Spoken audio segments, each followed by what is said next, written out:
ਨਿੰਦਰ ਘੁਗਿਆਨਵੀ ਦੀ ਪੁਸਤਕ ਮਾਨ ਪੰਜਾਬ ਦੇ ਦਾ ਅਗਲਾ ਲੇਖ ਹੈ ਡਾਕਟਰ ਤੇਜਵੰਤ ਸਿੰਘ ਮਾਨ, ਲੇਖਕਾਂ ਦਾ ਜਰਨੈਲ। 6.5 ਫੁੱਟ ਕੱਦ, ਪ੍ਰਕਾਸ਼ਮਾਨ ਦਾੜਾ, ਕਿਸੇ ਫਿੱਕੇ ਜਿਹੇ ਰੰਗ ਦੀ ਪੈਂਟ ਕਮੀਜ਼, ਬਿਨਾਂ ਪੋਲਿਸ਼ ਹੋਈ ਰਕਾਬੀ ਪਾਈ, ਚਿਹਰਾ ਗੰਭੀਰ, ਆਪਣੇ ਆਪ 'ਚ ਕੁਝ ਨਾ ਕੁਝ ਘੜਦਾ ਬੁਣਦਾ, ਕਾਲੀ ਕਾਲੀ ਕਦਮੀ ਤੁਰਦਾ। ਇਹ ਬੰਦਾ ਜੇ ਤੁਹਾਨੂੰ ਸੰਗਰੂਰ ਦੇ ਮੁੱਖ ਡਾਕ ਘਰ ਵਾਲੇ ਰੋਡ ਉੱਤੇ ਆਥਣੇ ਜਾਂ ਤੜਕੇ ਆਉਂਦਾ ਜਾਂਦਾ ਮਿਲ ਪਵੇ ਤਾਂ ਸਮਝ ਲਓ ਕਿ ਇਹੀਓ ਹੈ ਡਾਕਟਰ ਤੇਜਵੰਤ ਸਿੰਘ ਮਾਨ, ਜਿਹਨੂੰ ਲੇਖਕਾਂ ਦੇ ਜਰਨੈਲ ਤੇ ਘੈਂਟ ਲੇਖਕ ਵਜੋਂ ਜਾਣਿਆ ਜਾਂਦਾ ਹੈ। ਉਸ ਕਦੇ ਕਿਸੇ ਦੀ ਟੈਂ ਨਹੀਂ ਮੰਨੀ ਤੇ ਨਾ ਹੀ ਕਦੀ ਕਿਸੇ ਤੋਂ ਮਨਵਾਈ ਹੈ, ਨਾ ਕਦੀ ਕਿਸੇ ਦੀ ਖੁਸ਼ਾਮਦ ਕੀਤੀ ਹੈ, ਨਾ ਕਿਸੇ ਤੋਂ ਕਰਵਾਈ ਹੈ। ਅਜਿਹੀ ਕਈ ਸਾਰੇ ਹੋਰ ਗੁਣਾਂ ਕਰਕੇ ਡਾਕਟਰ ਤੇਜਵੰਤ ਮਾਨ ਪ੍ਰਸਿੱਧ ਹੈ। ਡਾਕਟਰ ਤੇਜਵੰਤ ਮਾਨ ਦੇ ਮਾਂ ਬੋਲੀ ਪੰਜਾਬੀ ਤੇ ਪੰਜਾਬੀ ਸਾਹਿਤ ਦੇ ਵਿਕਾਸ ਲਈ ਕੀਤੇ ਗਏ ਵੱਡੇ ਭਾਰੇ ਕਾਰਜਾਂ ਕਰਕੇ ਉਸ ਅੱਗੇ ਸਿਰ ਝੁਕਦਾ ਹੈ। ਡਾਕਟਰ ਮਾਨ ਨੇ ਹਮੇਸ਼ਾ ਮਾਂ ਬੋਲੀ ਦਾ ਮਾਣ ਵਧਾਇਆ ਹੈ। ਡਾਕਟਰ ਮਾਨ ਸੁਭਾਅ ਦਾ ਜ਼ਰੂਰ ਥੋੜਾ ਕੁ ਬਹੁਤਾ ਨਹੀਂ ਗਰਮ ਹੈ। ਉਹ ਆਮ ਲੇਖਕਾਂ ਵਾਂਗ ਝੂਠੀ ਹੀ ਨਹੀਂ ਕਰਨਾ ਜਾਣਦਾ, ਨਾ ਹੀ ਕਿਸੇ ਉੱਤੇ ਉਹ ਤਾੜੀ ਮਾਰ ਕੇ ਹੱਸ ਹੀ ਸਕਦਾ ਹੈ। ਡਾਕਟਰ ਮਾਨ ਨੇ ਸਮੇਂ-ਸਮੇਂ ਮਾਂ ਬੋਲੀ ਪੰਜਾਬੀ ਤੇ ਲੋਕ ਸੱਭਿਆਚਾਰ ਦੇ ਦੋਖੀਆਂ ਨੂੰ ਡਟ ਕੇ ਵੰਗਾਰਿਆ ਹੈ। ਪਿਛਾਂ ਖਿੱਚੂ ਨੀਤੀਆਂ ਦੀਆਂ ਧਾਰਨੀ ਸਰਕਾਰਾਂ ਦੀ ਸ਼ਰੇਆਮ ਖੁੱਲ੍ਹ ਕੇ ਆਲੋਚਨਾ ਹੀ ਨਹੀਂ ਕੀਤੀ, ਸਗੋਂ ਕੰਨਾਂ ਉੱਤੇ ਜੂੰ ਵੀ ਸਰਕਾਈ ਹੈ ਤੇ ਆਪਣੀ ਪ੍ਰਤੀਬੱਧਤਾ ਤੇ ਤੰਦਰੁਸਤ ਸੋਚ ਨੂੰ ਕਦੀ ਥਿੜਕਣ ਨਹੀਂ ਦਿੱਤਾ। ਕੋਈ ਲਾਲਚ ਨਹੀਂ, ਕੋਈ ਝੋਰਾ ਨਹੀਂ, ਕੋਈ ਦਿਖਾਵਾ ਨਹੀਂ, ਕੋਈ ਹਉਮੈ ਨਹੀਂ ਤੇ ਆਪਣੇ ਪੱਲੇ 'ਚੋਂ ਕਦੀ ਸੱਚ ਖਿਸਕਣ ਨਹੀਂ ਦਿੱਤਾ। ਅਜਿਹੀ ਸ਼ਖਸੀਅਤ ਅੱਗੇ ਸਿਰ ਮੱਲੋ ਮੱਲੀ ਕਿਉਂ ਨਾ ਝੁਕੇ ਭਲਾ। ਡਾਕਟਰ ਮਾਨ ਨਾਲ ਮੇਰੀ ਜਾਣ ਪਛਾਣ 1990-91 ਤੋਂ ਹੈ, ਜਦੋਂ ਮੈਂ ਸਾਹਿਤ ਸਭਾ ਫਰੀਦਕੋਟ ਦੀਆਂ ਸਾਹਿਤਕ ਇਕੱਤਰਤਾਵਾਂ ਦੇ ਤੇ ਸਮਾਗਮਾਂ 'ਚ ਜਾਣ ਲੱਗਿਆ ਸੀ। ਡਾਕਟਰ ਮਾਨ ਨੂੰ ਹਰ ਸਮਾਗਮ 'ਚ ਐਨ ਸਮੇਂ ਸਿਰ ਪੁੱਜਦੇ ਦੇਖਦਾ ਰਿਹਾ। ਕਦੋਂ ਸਮਾਗਮ ਦਾ ਅੰਤਲਾ ਪੜਾਅ ਆਵੇ, ਡਾਕਟਰ ਮਾਨ ਆਪਣਾ ਭਾਸ਼ਣ ਸ਼ੁਰੂ ਕਰਨ, ਇਸ ਸਮੇਂ ਦੀ ਉਡੀਕ ਬੜੀ ਤੀਬਰਤਾ ਨਾਲ ਕਰਦਾ ਰਿਹਾ। ਡਾਕਟਰ ਮਾਨ ਦੀ ਭਾਸ਼ਣ ਕਲਾ ਇੰਨੀ ਪ੍ਰਭਾਵੀ ਤੇ ਕੀਲਣ ਵਾਲੀ ਹੁੰਦੀ ਹੈ ਕਿ ਸਰੋਤਿਆਂ ਨੂੰ ਬੰਨ੍ਹ ਕੇ ਬਿਠਾ ਲੈਣ ਦੀ ਉਹਨਾਂ ਦੀ ਕਲਾ ਜੁਗਤ ਨਿਆਰੀ ਹੈ। ਭਾਸ਼ਣ ਉਹ ਬੜੀ ਨਰਮੀ ਨਾਲ ਸ਼ੁਰੂ ਕਰਦੇ ਹਨ, ਧੀਮੇ ਗੱਲਾਂ ਕਰਦੇ ਫਿਰ ਪੂਰੀ ਗਰਮੀ 'ਚ ਆ ਜਾਂਦੇ ਹਨ। ਇਉਂ ਡਾਕਟਰ ਮਾਨ ਦੇ ਭਾਸ਼ਣਾਂ ਨੇ ਕਈ ਥਾਈਂ ਬੜੇ ਯੱਬ ਵੀ ਖੜੇ ਕੀਤੇ। ਕਈ ਬੰਦੇ ਉਹਨਾਂ ਵੱਲੋਂ ਆਖੀਆਂ ਗਈਆਂ ਸੱਚੀਆਂ ਤੇ ਤੇਜ਼ ਤਰਾਰ ਗੱਲਾਂ ਨੂੰ ਹਜ਼ਮ ਨਹੀਂ ਕਰ ਸਕਦੇ ਤੇ ਖਲਬਲੀ ਮਚਾ ਦਿੰਦੇ ਆ। ਬੜੀ ਵਾਰੀ ਮਾਨ ਸਾਹਿਬ ਨੂੰ ਇਸ ਤਰ੍ਹਾਂ ਦੇ ਸਮਾਗਮਾਂ ਤੇ ਮੀਟਿੰਗਾਂ ਦਾ ਬਾਈਕਾਟ ਕਰਕੇ ਉੱਥੋਂ ਆਉਣਾ ਵੀ ਪਿਆ। ਸੱਚੀ ਗੱਲ ਕਰਦਿਆਂ ਉਹ ਮੁੱਖ ਮੰਤਰੀਆਂ ਜਾਂ ਹੋਰ ਸਿਆਸੀ ਲੋਕਾਂ ਦੀ ਹਾਜ਼ਰੀ ਵਿੱਚ ਵੀ ਭੋਰਾ ਹਿਚਕਚਾਹਟ ਨਹੀਂ ਮੰਨਦੇ। ਕਈ ਸਾਹਿਤਕਾਰ ਤਾਂ ਇਹ ਗੱਲ ਵੀ ਆਖਦੇ ਆ ਕਿ ਤੇਜਵੰਤ ਮਾਨ ਬਾਹਲੇ ਗਰਮ ਸੁਭਾਅ ਵਾਲਾ ਹੈ, ਹਰੇਕ ਥਾਂ ਆਪਣਾ ਹੀ ਝੰਜੂ ਪਾ ਬਹਿੰਦਾ ਤੇ ਆਪਣੀ ਗੱਲ ਮਨਵਾ ਕੇ ਹਟਦਾ ਹੈ। ਡਾਕਟਰ ਤੇਜਵੰਤ ਮਾਨ ਨੇ ਹਮੇਸ਼ਾ ਲੇਖਕਾਂ ਦੇ ਬਣਦੇ ਹੱਕਾਂ ਖਾਤਰ ਉਹਨਾਂ ਦੀ ਆਵਾਜ਼ ਬੁਲੰਦ ਕੀਤੀ ਹੈ।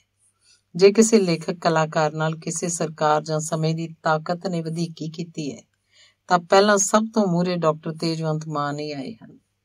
ਪੰਜਾਬੀ ਭਾਸ਼ਾ ਦਾ ਮਸਲਾ ਹੈ, ਚਾਹੇ ਦੂਰਦਰਸ਼ਨ ਅੱਗੇ ਧਰਨਾ ਹੈ, ਲੇਖਕਾਂ ਦੀਆਂ ਗ੍ਰਿਫਤਾਰੀਆਂ ਹਨ ਜਾਂ ਲੇਖਕਾਂ ਦਾ ਵਫਦ ਜਾ ਰਿਹਾ, ਕੁਝ ਵੀ ਹੈ, ਡਾਕਟਰ ਤੇਜਵੰਤ ਮਾਨ ਮੂਹਰੇ ਹੈ। ਜਦ ਮੈਨੂੰ ਭਾਸ਼ਾ ਵਿਭਾਗ ਪੰਜਾਬ ਪਟਿਆਲਾ ਵਿਖੇ ਨੌਕਰੀ ਕਰਦਿਆਂ ਡਾਇਰੈਕਟਰ ਸਾਹਿਬ ਨੇ ਨੌਕਰੀ ਤੋਂ ਜਵਾਬ ਦੇ ਦਿੱਤਾ ਸੀ ਤਾਂ ਜਿਵੇਂ ਡਾਕਟਰ ਮਾਨ ਨੇ ਮੇਰੀ ਆਵਾਜ਼ ਨੂੰ ਸਰਕਾਰੀ ਦਰਬਾਰੇ ਪਹੁੰਚਾਇਆ ਸੀ। ਉਸ ਸਭ ਕਾਸੇ ਨੂੰ ਦੇਖ ਕੇ ਮੈਂ ਭਲੀ ਪ੍ਰਕਾਰ ਵਾਕਫ ਹਾਂ ਕਿ ਡਾਕਟਰ ਮਾਨ ਕਿਸੇ ਦੇ ਹੱਕਾਂ ਲਈ ਕਿਵੇਂ ਹਿੱਕ ਡਾਹ ਕੇ ਲੜਨਾ ਜਾਣਦੇ ਹਨ। ਉਹ ਮੈਨੂੰ ਆਪਣੇ ਨਾਲ ਲੈ ਕੇ ਉਸ ਸਮੇਂ ਦੀ ਮੁੱਖ ਮੰਤਰੀ ਬੀਬੀ ਰਜਿੰਦਰ ਕੌਰ ਭੱਠਲ ਨੂੰ ਜਾ ਮਿਲੇ ਸੀ ਤੇ ਮੁੜ ਮੈਨੂੰ ਨੌਕਰੀ ਤੇ ਰਖਵਾਇਆ ਸੀ। ਇਹ ਗੱਲ ਵੱਖ ਹੈ ਕਿ ਮੈਨੂੰ ਉੱਥੇ ਨੌਕਰੀ ਕਰਨੀ ਦੁੱਭਰ ਹੋ ਗਈ ਸੀ ਤੇ ਮੈਂ ਕੁਝ ਸਮੇਂ ਮਗਰੋਂ ਆਪਣੇ ਘਰ ਭੱਜ ਆਇਆ ਸੀ। ਡਾਕਟਰ ਤੇਜਵੰਤ ਮਾਨ ਅਕਾਲ ਡਿਗਰੀ ਕਾਲਜ ਮਸਤੂਆਣਾ ਵਿਖੇ ਲੈਕਚਰਾਰ ਹਨ। ਇਸ ਨੌਕਰੀ ਤੋਂ ਕੁਝ ਸਮਾਂ ਪਹਿਲਾਂ ਆਪਣੇ ਸਿਹਤ ਵਿਭਾਗ 'ਚ ਮਲੇਰੀਆ ਇੰਸਪੈਕਟਰ ਦੇ ਤੌਰ ਤੇ ਵੀ ਨੌਕਰੀ ਕੀਤੀ ਹੈ ਤੇ ਫਿਰ ਮਾਰਕਫੈਡ 'ਚ ਇੰਸਪੈਕਟਰ ਦੇ ਤੌਰ ਤੇ ਲੱਗੇ ਰਹੇ ਤੇ ਫੂਡ ਐਂਡ ਸਿਵਲ ਸਪਲਾਈ ਵਿਭਾਗ ਵਿੱਚ ਵੀ ਇੰਸਪੈਕਟਰ ਰਹੇ। ਇਸ ਨੌਕਰੀ ਦੌਰਾਨ ਵੀ ਆਪ ਨੂੰ ਕਈ ਕੌੜੇ ਮਿੱਠੇ ਅਨੁਭਵ ਹੋਏ। ਡਾਕਟਰ ਮਾਨ ਮੂਨਕ ਜਾਖਲ ਬੈਰੀਅਰ ਉੱਤੇ ਨਾਕੇ ਤੇ ਬਤੌਰ ਇੰਸਪੈਕਟਰ ਤਾਇਨਾਤ ਸਨ। ਦੂਜੇ ਮੁਲਾਜ਼ਮ ਤੇ ਪੁਲਸੀਏ ਜੋ ਰਿਸ਼ਵਤ ਖਾਂਦੇ ਸੀ। ਡਾਕਟਰ ਮਾਨ ਤੋਂ ਦੁਖੀ ਸੀ। ਡਾਕਟਰ ਮਾਨ ਦਾਣਿਆਂ ਦੀ ਸਮਗਲਿੰਗ ਰੋਕਣ ਲਈ ਹੱਦ ਦਰਜੇ ਤੀਕ ਭਾਵੁਕ ਸੀ, ਇੱਥੋਂ ਤੱਕ ਕਿ ਇਹਨਾਂ ਨੂੰ ਛੁੱਟੀ ਭੇਜਣ ਲਈ ਕਈ ਹਜ਼ਾਰ ਰੁਪਏ ਦੀਆਂ ਵੱਡੀਆਂ ਰਕਮਾਂ ਦੀ ਪੇਸ਼ਕਸ਼ ਵੀ ਹੋਈ ਸੀ, ਪਰ ਆਪ ਨੇ ਸਭ ਠੁਕਰਾਤੀਆਂ ਸੀ। ਇੱਕ ਦਿਨ ਉਹਨਾਂ ਇੱਕ ਕਾਰ ਨੂੰ ਰੋਕਿਆ, ਤਲਾਸ਼ੀ ਲਈ ਗਈ। ਉਸ 'ਚੋਂ 80-90 ਕਿਲੋ ਚਾਵਲ ਨਿਕਲੇ। ਕਾਰ ਮੂਨਕ ਤੋਂ ਸੀ। ਉਹਨਾਂ ਅੱਗੇ ਬਾਊ ਬ੍ਰਿਸ਼ਭਾਨ ਦਾ ਰੋਹਬ ਮਾਰਿਆ। ਡਾਕਟਰ ਮਾਨ ਭਲਾ ਰੋਹਬ ਕਿੱਥੋਂ ਸਹਿਣ ਵਾਲਾ ਸੀ? ਹਾਂ, ਜੇ ਉਹ ਬੇਨਤੀ ਕਰਦੇ ਕਿ ਚਾਵਲ ਘਰੇਲੂ ਵਰਤੋਂ ਲਈ ਲੈ ਕੇ ਜਾ ਰਹੇ ਹਾਂ ਤਾਂ ਸ਼ਾਇਦ ਮਨ ਮਨੌਤਾ ਹੋ ਹੀ ਜਾਂਦਾ। ਡਾਕਟਰ ਮਾਨ ਨੇ ਚਾਵਲ ਕਬਜ਼ੇ 'ਚ ਲੈ ਲਏ, ਚਲਾਨ ਕਰ ਦਿੱਤਾ, ਕਾਰ ਸਿਪਾਹੀਆਂ ਨਾਲ ਥਾਣੇ ਭੇਜਤੀ। ਕੁਝ ਘੰਟਿਆਂ ਮਗਰੋਂ ਹੀ ਜ਼ਿਲ੍ਹਾ ਖੁਰਾਕ ਸਪਲਾਈ ਕੰਟਰੋਲਰ ਅਮਰਨਾਥ ਆ ਗਏ। ਉਹ ਆਖਣ ਲੱਗੇ, ਤੇਜਵੰਤ, ਆਹ ਕੀ ਪੰਗਾ ਖੜਾ ਕਰਤਾ? ਮੈਨੂੰ ਬਾਬੂ ਬ੍ਰਿਸ਼ਭਾਨ ਦੇ ਫੋਨ ਤੇ ਫੋਨ ਆਈ ਜਾਂਦੇ ਨੇ, ਮੈਂ ਕੀ ਕਰਾਂ? ਤੂੰ ਚਿੱਠੀ ਵਾਪਸ ਦੇ ਦੇ। ਡਾਕਟਰ ਮਾਨ ਨੇ ਆਖਿਆ, ਗੱਲ ਏਦਾਂ ਹੈ ਜੀ, ਚਿੱਠੀ ਵਾਪਸ ਤਾਂ ਮੈਂ ਨਹੀਂ ਦੇਣੀ, ਭਾਵੇਂ ਕੁਝ ਵੀ ਹੋ ਜਾਏ। ਮੇਰੀ ਬਦਲੀ ਤੁਸੀਂ ਜਿੱਥੇ ਮਰਜ਼ੀ ਕਰ ਦਿਓ, ਮੈਂ ਤਾਂ ਸੱਚ ਤੇ ਇਮਾਨ ਤੇ ਪਹਿਰਾ ਦੇਣਾ, ਨਾ ਮੈਂ ਖਾਣਾ ਨਾ ਖਾਣ ਦੇਣਾ। ਬਾਊ ਬ੍ਰਿਸ਼ਭਾਨ ਵੀ ਕੋਈ ਐਵੇਂ ਕਿਵੇਂ ਦੀ ਹਸਤੀ ਥੋੜੀ ਸੀ। ਡਾਕਟਰ ਮਾਨ ਦੀ ਬਦਲੀ ਹੈੱਡ ਆਫਿਸ ਸੰਗਰੂਰ ਦੀ ਹੋ ਗਈ ਤੇ ਬਾਊ ਜੀ ਦੇ ਬੰਦਿਆਂ ਨੂੰ ਕਾਰ 'ਚੋਂ ਫੜੇ ਚਾਵਲਾਂ ਦਾ ਜੁਰਮਾਨਾ ਕੋਰਟ 'ਚ ਜਾ ਕੇ ਭਰਨਾ ਹੀ ਪਿਆ ਸੀ। ਡਾਕਟਰ ਤੇਜਵੰਤ ਮਾਨ ਕਦੇ-ਕਦੇ ਹੱਸਦੇ ਸੀ, ਆਮ ਤੌਰ ਤੇ ਉਹ ਗੰਭੀਰ ਹੀ ਦਿਸਦੇ ਹਨ।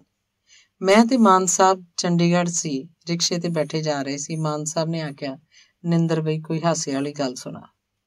ਮੈਂ ਉਹਨੇ ਦਿਨੀ ਭਾਸ਼ਾ ਵਿਭਾਗ 'ਚੋਂ ਨੌਕਰੀ ਤੋਂ ਹਟਾਇਆ ਹੋਣ ਕਰਕੇ ਪਰੇਸ਼ਾਨ ਹੋਇਆ ਤੇ ਟੁੱਟਿਆ ਫਿਰਦਾ ਸੀ। ਮਾਨ ਸਾਹਿਬ ਹਾਸੇ ਵਾਲੀ ਕੋਈ ਔੜਦੀ ਨਹੀਂ, ਮੈਂ ਕੀ ਸੁਣਾਵਾਂ। ਮਾਨ ਸਾਹਿਬ ਦੇ ਜ਼ੋਰ ਦੇਣ ਤੇ ਮੈਂ ਆਪਣੀ ਜੱਜ ਸਾਹਿਬ ਕੋਲ ਕੀਤੀ ਚਪੜਾਸ ਪੁਣੇ ਦੀ ਨੌਕਰੀ ਦੀਆਂ ਭੁੱਲ ਘਟਨਾਵਾਂ ਸੁਣਾਉਣ ਲੱਗ ਪਿਆ। ਮਾਨ ਸਾਹਿਬ ਇੰਨਾ ਹੱਸੇ ਕਿ ਰਿਕਸ਼ਾ ਚਲਾਉਂਦਾ ਭਈਆ ਵੀ ਧੌਣ ਮੋੜ ਸਾਡੇ ਵੱਲ ਵੇਖਣ ਲੱਗਿਆ। ਜਿਹਨੂੰ ਸਾਡੀ ਪੰਜਾਬੀ ਦੀ ਸਮਝ ਭੋਰਾ ਨਹੀਂ ਸੀ, ਪਰ ਉਹ ਵੀ ਹੱਸ ਰਿਹਾ ਸੀ। ਹੱਸਣ ਮਗਰੋਂ ਮਾਨ ਸਾਹਿਬ ਹੌਲੇ ਫੁੱਲ ਵਾਂਗ ਜਾਪ ਰਹੇ ਸਨ। ਡਾਕਟਰ ਮਾਨ ਨੂੰ ਖੁੱਲ੍ਹ ਕੇ ਹੱਸਦਾ ਬਹੁਤ ਘੱਟ ਲੋਕਾਂ ਨੇ ਦੇਖਿਆ ਹੋਵੇਗਾ। ਡਾਕਟਰ ਤੇਜਵੰਤ ਸਿੰਘ ਮਾਨ ਦੀਆਂ ਰਚੀਆਂ ਸਾਹਿਤਿਕ, ਇਤਿਹਾਸਕ, ਜੀਵਨੀ, ਆਲੋਚਨਾ ਤੇ ਖੋਜ ਦੀਆਂ ਪੁਸਤਕਾਂ ਦੀ ਗਿਣਤੀ 30 ਤੋਂ ਵੀ ਉੱਪਰ ਜਾਂਦੀ ਹੈ। ਕਹਾਣੀਕਾਰ ਦੇ ਤੌਰ ਤੇ ਉਹਨਾਂ ਦੀ ਪਛਾਣ ਵੱਖਰੀ ਹੈ। ਡਾਕਟਰ ਮਾਨ ਦੀ ਪਹਿਲੀ ਕਹਾਣੀ ਲਾਸ਼ ਆਰਸੀ 'ਚ ਪ੍ਰਕਾਸ਼ਿਤ ਹੋਈ ਸੀ ਤੇ ਪਹਿਲਾ ਕਹਾਣੀ ਸੰਗ੍ਰਹਿ ਪਾਗਲ ਔਰਤ ਸੱਭਿਆ ਆਦਮੀ ਛਪਿਆ ਸੀ ਤੇ ਦੂਸਰਾ ਆਧੁਨਿਕ ਦੰਦ ਕਥਾ ਕਲਮ ਨਾਂ ਹੇਠ 24 ਕਹਾਣੀਆਂ ਸੰਪਾਦਿਤ ਕੀਤੀਆਂ। ਦਰਜਨ ਤੋਂ ਵਧੇਰੇ ਪੁਸਤਕਾਂ ਖੋਜ ਤੇ ਆਲੋਚਨਾ ਨਾਲ ਸੰਬੰਧਿਤ ਹਨ ਤੇ ਕੁਝ ਪੁਸਤਕਾਂ ਆਪਣੀ ਮਹਾਨ ਸਾਹਿਤਿਕ ਸ਼ਖਸੀਅਤਾਂ ਦੀਆਂ ਜੀਵਨੀਆਂ ਤੇ ਉਹਨਾਂ ਦੀ ਰਚਨਾ ਸੰਸਾਰ ਉੱਤੇ ਲਿਖੀਆਂ ਹਨ।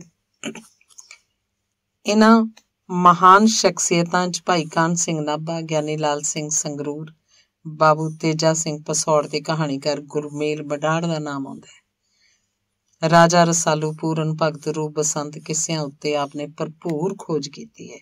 ਇਹ ਪੁਸਤਕਾਂ ਪੰਜਾਬੀ ਸਾਹਿਤ 'ਚ ਮੀਲ ਪੱਥਰ ਦੀ ਤਰ੍ਹਾਂ ਸਾਬਤ ਹੋਈਆਂ ਹਨ। ਸੰਪੂਰਨ ਇਤਿਹਾਸ ਪੰਚ ਖਾਲਸਾ ਦੀਵਾਨ ਆਪ ਦੀ ਇਤਿਹਾਸਿਕ ਪੁਸਤਕ ਹੈ ਤੇ ਇਹ ਬੁੱਧੀਜੀਵੀ ਹਲਕਿਆਂ 'ਚ ਜਿੰਨੀ ਪੜ੍ਹੀ, ਮਾਣੀ ਤੇ ਸਲਾਹੀ ਗਈ ਸੀ, ਓਨਾ ਹੀ ਬਲ ਆਪ ਨੂੰ ਅਜਿਹੀਆਂ ਹੋਰ ਪੁਸਤਕਾਂ ਦੀ ਰਚਨਾ ਕਰਨ ਲਈ ਮਿਲਿਆ। ਸਿੱਟੇ ਵਜੋਂ ਆਪ ਨੇ ਕੇਂਦਰੀ ਪੰਜਾਬੀ ਲੇਖਕ ਸਭਾ ਦਾ ਸੰਪੂਰਨ ਸਾਹਿਤਿਕ ਇਤਿਹਾਸ ਨਾਂ ਦੀ ਵਾਢਾਕਾਰੀ ਪੁਸਤਕ ਰਚੀ, ਜਿਹਦੇ 3 ਭਾਗ ਹੈ। ਸਮਾਜਿਕ ਚੇਤਨਾ ਤੇ ਲੇਖਕ, ਆਲੋਚਨਾ ਦੀ ਪੁਸਤਕ ਸਾਹਿਤ ਜਗਤ 'ਚ ਵਿਸ਼ੇਸ਼ ਮਹੱਤਵ ਵਾਲੀ ਪੁਸਤਕ ਹੈ। ਵੱਖ-ਵੱਖ ਸ਼ਖਸੀਅਤਾਂ ਵੱਲੋਂ ਡਾਕਟਰ ਮਾਨ ਕੋਲ ਆਏ ਵਿਸ਼ੇਸ਼ ਸਾਹਿਤਿਕ ਪੱਤਰਾਂ ਦਾ ਅਨਮੋਲ ਖਜ਼ਾਨਾ ਸੀ, ਜਿਸ ਨੂੰ ਡਾਕਖਾਨਾ ਖਾਸ ਨਾਂ ਦੀ ਪੁਸਤਕ ਦੇ ਰੂਪ 'ਚ ਪੇਸ਼ ਕੀਤਾ। ਪੰਜਾਬੀ ਭਾਸ਼ਾ ਤੇ ਸਾਹਿਤਿਕ ਡਾਇਰੀ ਦੇ ਪੰਨੇ ਨਾਂ ਦੀ 416 ਸਫ਼ਿਆਂ ਦੀ ਵੱਡੀ ਪੁਸਤਕ ਪੰਜਾਬ ਦੀਆਂ ਸਾਹਿਤਿਕ ਤੇ ਸੱਭਿਆਚਾਰਕ ਸਰਗਰਮੀਆਂ ਦਾ ਹੀ ਇਤਿਹਾਸ ਨਹੀਂ, ਸਗੋਂ ਆਲੋਚਨਾ, ਵਿਅੰਗ, ਯਾਦਾਂ ਤੇ ਸਮੇਂ ਦੇ ਯਥਾਰਥ ਤੇ ਖੋਜ ਨੂੰ ਵੀ ਇਹ ਪੁਸਤਕ ਆਪਣੇ ਵਿੱਚ ਸਮੋਈ ਬੈਠੀ ਹੈ। ਡਾਕਟਰ ਮਾਨ ਦੀ ਇੱਕ ਹੋਰ ਪੁਸਤਕ ਵਾਰਤਕੀ, ਜੋ ਪੰਜਾਬੀ ਯੂਨੀਵਰਸਿਟੀ ਪਟਿਆਲਾ ਵੱਲੋਂ BA ਭਾਗ 3 ਲਈ ਪ੍ਰਵਾਨ ਹੈ। ਪੁਸਤਕਾਂ ਦੀ ਰਚਨਾ ਤੋਂ ਇਲਾਵਾ ਡਾਕਟਰ ਮਾਨ ਨੇ ਲਗਭਗ 40 ਪੁਸਤਕਾਂ ਦੇ ਮੁੱਖਬੰਧ ਲਿਖੇ ਹਨ, ਜਿਨ੍ਹਾਂ ਵਿੱਚ ਪੰਜਾਬੀ ਦੇ ਉੱਚ ਕੋਟੀ ਦੇ ਲੇਖਕ ਵੀ ਸ਼ਾਮਲ ਹਨ ਤੇ ਨਵੇਂ ਉੱਭਰਦੇ ਲੇਖਕ ਲੇਖਕਾਵਾਂ ਵੀ। ਵੱਖ-ਵੱਖ ਪੁਸਤਕਾਂ ਬਾਰੇ ਸੈਂਕੜੇ ਰਿਵਿਊ ਤੇ ਖੋਜ ਲੇਖ ਪ੍ਰਮੁੱਖ ਅਖਬਾਰਾਂ ਦੇ ਰਸਾਲਿਆਂ 'ਚ ਪ੍ਰਕਾਸ਼ਿਤ ਹੋ ਚੁੱਕੇ ਹਨ। ਕਈ ਸਾਰੇ ਸੈਮੀਨਾਰਾਂ ਤੇ ਸਾਹਿਤਿਕ ਕਾਨਫਰੰਸਾਂ 'ਚ 150 ਤੋਂ ਵਧੇਰੇ ਖੋਜ ਪੱਤਰ ਪੜ੍ਹ ਚੁੱਕੇ ਹਨ। ਡਾਕਟਰ ਮਾਨ ਦਾ ਦ੍ਰਿਸ਼ਟੀਕੋਣ ਮਾਰਕਸਵਾਦ, ਸੱਭਿਆਚਾਰਕ ਲੋਕਾਇਤੀ, ਖੋਜ ਤੇ ਆਲੋਚਨਾ ਵਿਧੀ ਵੱਲ ਸੇਧਿਤ ਰਿਹਾ ਹੈ। ਆਪਣੇ ਮਾਮਾ ਸਰਦਾਰ ਹਰਨਾਮ ਸਿੰਘ ਚਮਕ ਅਤੇ ਪਿਤਾ ਸਰਦਾਰ ਅਜੀਤ ਸਿੰਘ ਮਾਨ ਦੀ ਮਾਰਕਸੀ ਸੋਚ ਤੋਂ ਡਾਕਟਰ ਮਾਨ ਖਾਸਾ ਪ੍ਰਭਾਵਿਤ ਹੋਏ। ਆਪ ਦੇ ਨਾਨਾ ਗਿਆਨੀ ਲਾਲ ਸਿੰਘ ਸੰਗਰੂਰ ਸਿੱਖ ਕੌਮ ਦੀ ਉੱਘੀ ਹਸਤੀ, ਜਿਨ੍ਹਾਂ ਦੇ ਪ੍ਰਭਾਵ ਅਧੀਨ ਆਪਣੇ ਗੁਰਬਾਣੀ ਤੇ ਸਿੱਖ ਸੱਭਿਆਚਾਰ ਬਾਰੇ ਚਿੰਤਨ ਤੇ ਝੁਕਾਅ ਗ੍ਰਹਿਣ ਕੀਤਾ।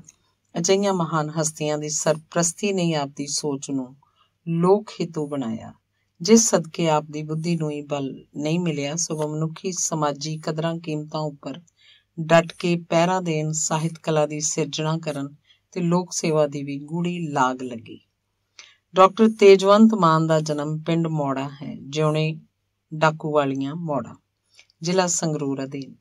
1973 ਚ ਡਾਕਟਰ ਸਾਧੂ ਸਿੰਘ ਹਮਦਰਦ ਦੀ ਪ੍ਰਧਾਨਗੀ ਹੇਠ ਹੋਈ ਕੇਂਦਰੀ ਪੰਜਾਬੀ ਲੇਖਕ ਸਭਾ ਦੀ ਚੋਣ ਵਿੱਚ ਡਾਕਟਰ ਮਾਨ ਨੂੰ ਕਾਰਜਕਾਰਨੀ ਦਾ ਮੈਂਬਰ ਲਿਆ ਗਿਆ। 1980 ਤੱਕ ਕਾਰਜਕਾਰਨੀ ਕਮੇਟੀ 'ਚ ਮੈਂਬਰ ਤੇ 1980 ਵਿੱਚ ਹੀ ਕੇਂਦਰੀ ਪੰਜਾਬੀ ਲੇਖਕ ਸਭਾ ਦੇ ਮੀਤ ਪ੍ਰਧਾਨ ਚੁਣੇ ਗਏ। ਲਗਾਤਾਰ 3 ਸਾਲ ਤੱਕ ਮੀਤ ਪ੍ਰਧਾਨ ਚੁਣੇ ਜਾਂਦੇ ਰਹੇ। 1983 ਚ ਲੁਧਿਆਣਾ ਵਿਖੇ ਹੋਈ ਚੋਣ 'ਚ ਜਨਰਲ ਸਕੱਤਰ ਦੀ ਚੋਣ ਲੜੀ, 12 ਵੋਟਾਂ ਦੇ ਫਰਕ ਨਾਲ ਹਾਰ ਗਏ। 1985 ਚ ਫਿਰ ਬਰਨਾਲਾ ਵਿਖੇ ਚੋਣ ਲੜੀ ਤਾਂ 3 ਵੋਟਾਂ ਦੇ ਫਰਕ ਨਾਲ ਚੋਣ ਹਾਰ ਗਏ। 1987 ਤੋਂ 2000 ਤੱਕ ਲਗਾਤਾਰ 14 ਵਰ੍ਹੇ ਆਪ ਕੇਂਦਰੀ ਪੰਜਾਬੀ ਲੇਖਕ ਸਭਾ ਰਜਿਸਟਰਡ ਸੇਖੋਂ ਦੇ ਜਨਰਲ ਸਕੱਤਰ ਰਹੇ।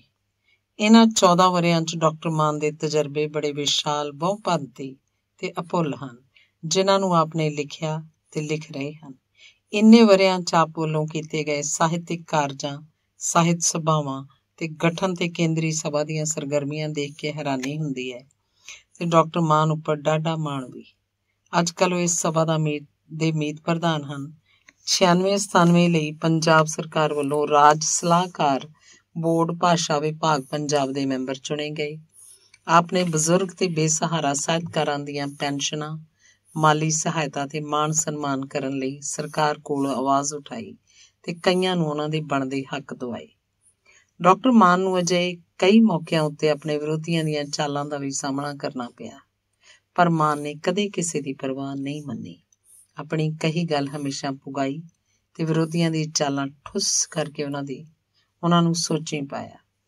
ਗਵਰਨਰ ਪੰਜਾਬ ਦੁਆਰਾ ਗਠਿਤ 1990-91 ਪੰਜਾਬ ਰਾਜ ਸਿਲਵਰ ਜੁਬਲੀ ਕਮੇਟੀ ਵਿੱਚ ਵੀ ਆਪ ਨੂੰ ਮੈਂਬਰ ਲਿਆ ਗਿਆ ਤੇ ਅਨਪੜ੍ਹਾਂ ਨੂੰ ਪੜ੍ਹਾਉਣ ਲਈ ਭਾਰਤ ਸਰਕਾਰ ਵੱਲੋਂ ਵਿੱਢੀ ਗਈ ਸਾਖਰਤਾ ਮੁਹਿੰਮ ਸਮੇਂ ਆਪ ਨੂੰ ਜ਼ਿਲ੍ਹਾ ਸਾਖਰਤਾ ਗਿਆਨ ਵਿਗਿਆਨ ਸੰਮਤੀ ਦੇ ਪ੍ਰਧਾਨ ਥਾਪਿਆ ਗਿਆ।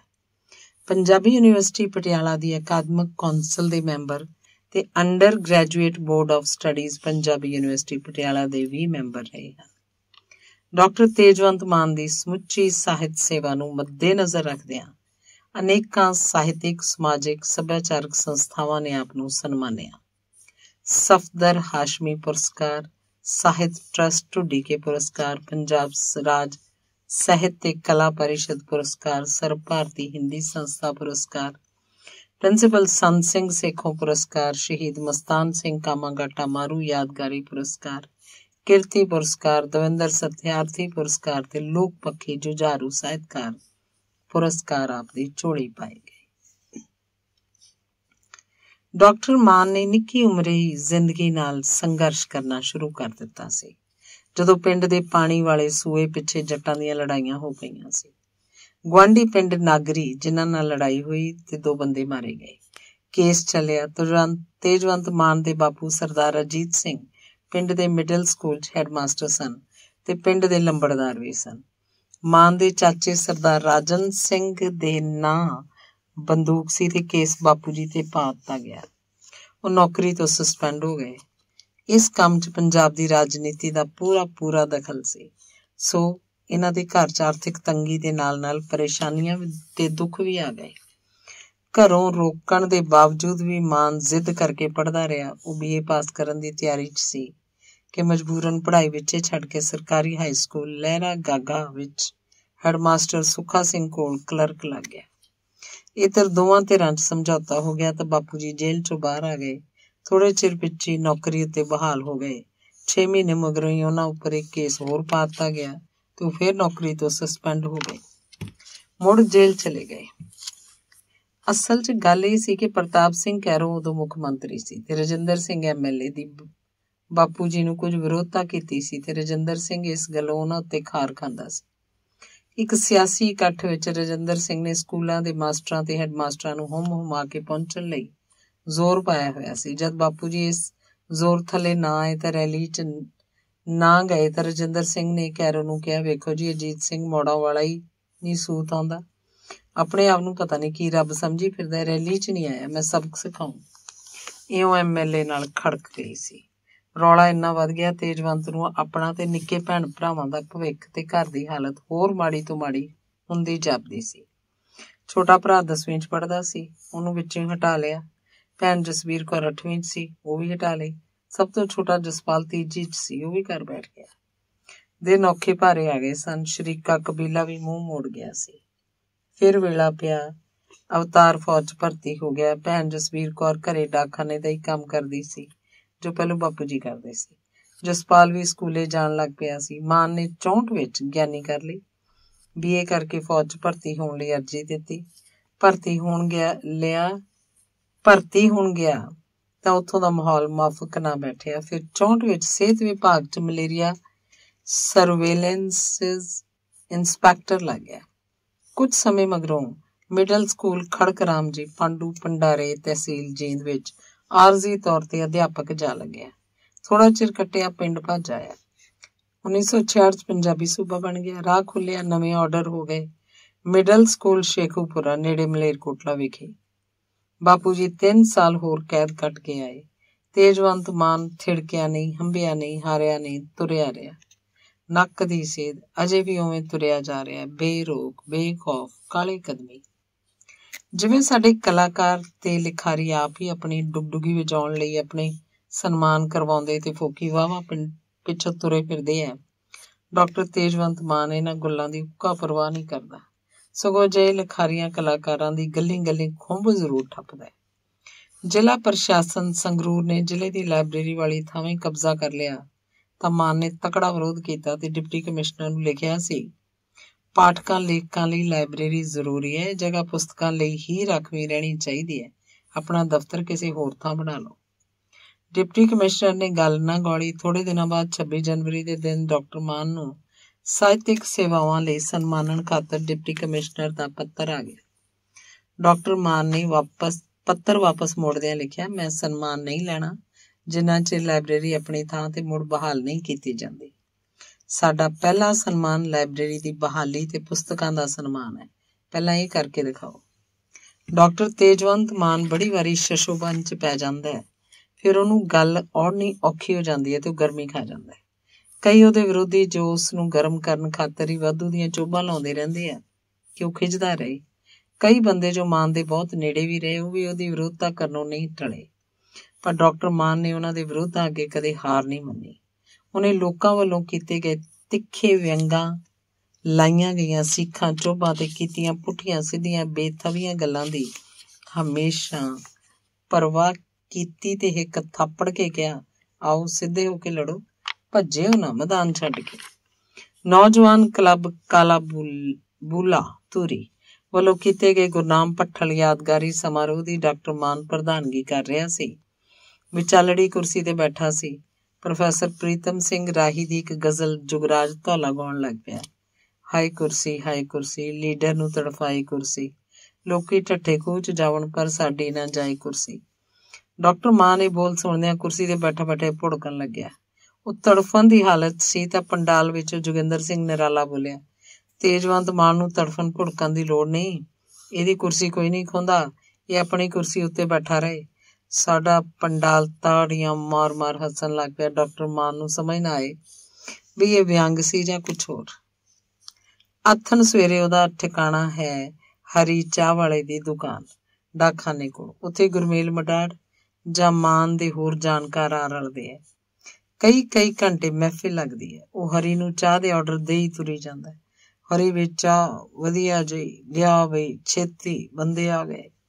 ਸਵੇਰੇ ਉੱਠ ਕੇ ਜਿੰਨਾ ਚਿਰ ਉਹ ਅਖਬਾਰਾਂ ਨਾ ਫਰੋਲ ਲਵੇ ਉਹਨਾਂ 'ਚ ਟੇਕ ਨਹੀਂ ਆਉਂਦੀ। ਵੱਡੇ ਲੇਖ ਤੇ ਹੋਰ ਸਮੱਗਰੀ ਰਾਤ ਵੇਲੇ ਪੜ੍ਹਦਾ ਹੈ। ਨਿਤ ਦਿਨ ਚਿੱਠੀਆਂ ਦੇ ਜਵਾਬ ਲਿਖਦਿਆਂ, ਅਖਬਾਰਾਂ ਦੀ ਡਾਕ ਤੇ ਲੇਖਾਂ ਦੀ ਜਾਂ ਪੁਸਤਕਾਂ ਦੇ ਖਰੜਿਆਂ ਦੀ ਫੋਟੋਸਟੇਟ ਕਰਾਉਂਦਿਆਂ ਉਹ ਕਿੰਨਾ ਚਿਰ ਖਲੋਤਾ ਰਹਿੰਦਾ। ਐਤਵਾਰ ਨੂੰ ਉਸ ਕੋਲ ਕਈ ਸਾਰੇ ਸਾਹਿਤਕ ਸਮਾਗਮਾਂ ਉੱਤੇ ਜਾਣ ਲਈ ਸੱਦਾ ਪੱਤਰ ਆਏ ਹੁੰਦੇ ਆ। ਤੜਕੇ ਉੱਠ ਕੇ ਉਹ ਕਾਰਡ ਦੇਖਦਾ ਹੈ, ਅਖਬਾਰ ਵੀ। ਜਿਸ ਅਖਬਾਰ ਜਾਂ ਕਾਰਡ 'ਚ ਉਹਦਾ ਨਾਂ ਉਚੇਚ ਨਾਲ ਲਿਖਿਆ ਗਿਆ ਹੋਵੇ, ਅੱਡੇ ਤੋਂ ਹੀ ਫੈਸਲਾ ਕਰਕੇ ਉੱਧਰਲੀ ਬੱਸ ਫੜ ਲੈਂਦਾ। ਘਰੋਂ ਫੈਸਲਾ ਕਰਕੇ ਕਦੇ ਘੱਟ ਹੀ ਤੁਰਿਆ ਕਿ ਅੱਜ ਫਲਾਣੀ ਥਾਂ ਤੇ ਜਾਣਾ। ਕਈ ਵਾਰੀ ਉਹ ਸਭਾ ਵਾਲਿਆਂ ਨਾਲ ਇਸ ਗੱਲ ਤੇ ਵੀ ਗੁੱਸੇ ਹੋ ਜਾਂਦਾ ਹੈ। ਜੇਕਰ ਉਹਦਾ ਨਾਂ ਕਾਰਡ 'ਚ ਸਭ ਤੋਂ ਹੇਠਾਂ ਕਰਕੇ ਛਾਪਿਆ ਗਿਆ ਹੋਵੇ ਤੇ ਜੂਨੀਅਰ ਜਿਹੇ ਲੇਖਕਾਂ ਦੇ ਨਾਂ ਉਹ ਤੋਂ ਉੱਪਰ ਛਾਪੇ ਗਏ ਹੋਣ। ਡਾਕਟਰ ਮਾਨ ਨੂੰ ਆਪਣੇ ਸਮੁੱਚੇ ਪਰਿਵਾਰ ਵੱਲੋਂ ਸਮੇਂ-ਸਮੇਂ ਪੂਰਨ ਸਹਿਯੋਗ ਮਿਲਿਆ। ਉਹਨਾਂ ਦੀ ਜੀਵਨ ਸਾਥਣ ਸ਼੍ਰੀਮਤੀ ਸ਼ਮਿੰਦਰਪਾਲ ਕੌਰ, ਜਿਨ੍ਹਾਂ ਦਾ ਬਚਪਨ ਦਾ ਨਾਮ ਮਨੂ ਹੈ, ਡਾਕਟਰ ਮਾਨ ਉਹਨੂੰ ਇਸੇ ਨਾਂ ਨਾਲ ਬੁਲਾਉਂਦੇ ਹਨ, ਅਧਿਆਪਕ ਵਜੋਂ ਸੇਵਾ ਮੁਕਤ ਹੋਏ ਹਨ ਤੇ ਸਰਦਾਰ Uttam Singh MLA jean state ਦੀ ਪੁੱਤਰੀ ਹਨ। ਡਾਕਟਰ ਮਾਨ ਦੇ ਬੱਚੇ ਵੀ ਉਸ ਵਾਂਗ ਅਗਾਂਹ ਵਧੂ ਸੋਚ ਦੇ ਧਾਰਨੀ ਤੇ ਬੜੇ ਹੁਸ਼ਿਆਰ ਹਨ। ਤਿੰਨੋਂ ਧੀਆਂ ਤੇਜਿੰਦਰ, ਸਤਿੰਦਰ, ਰਾਜਵੰਤ ਨੇ ਉੱਚ ਵਿੱਦਿਆ ਹਾਸਲ ਕੀਤੀ ਹੈ। ਛੋਟਾ ਬੇਟਾ ਓਂਕਾਰ ਸਿੰਘ BA ਕਰ ਰਿਹਾ। ਡਾਕਟਰ ਮਾਨ ਸਿੰਘ ਦਾ ਛੋਟਾ ਭਰਾ ਜਸਪਾਲ ਮਾਨ ਪ੍ਰੋਫੈਸਰ, ਸਾਹਿਤ ਰਸੀਆ ਤੇ ਆਲੋਚਕ ਵਜੋਂ ਪ੍ਰਸਿੱਧ ਹੈ। ਇਉਂ ਇਹਨਾਂ ਦਾ ਸਾਰਾ ਪਰਿਵਾਰ ਪੜ੍ਹਿਆ ਲਿਖਿਆ ਤੇ ਸੂਝਵਾਨ ਬਲਵਾਨ ਸੋਚ ਦਾ ਧਾਰਨੀ ਹੈ। ਧੰਨਵਾਦ।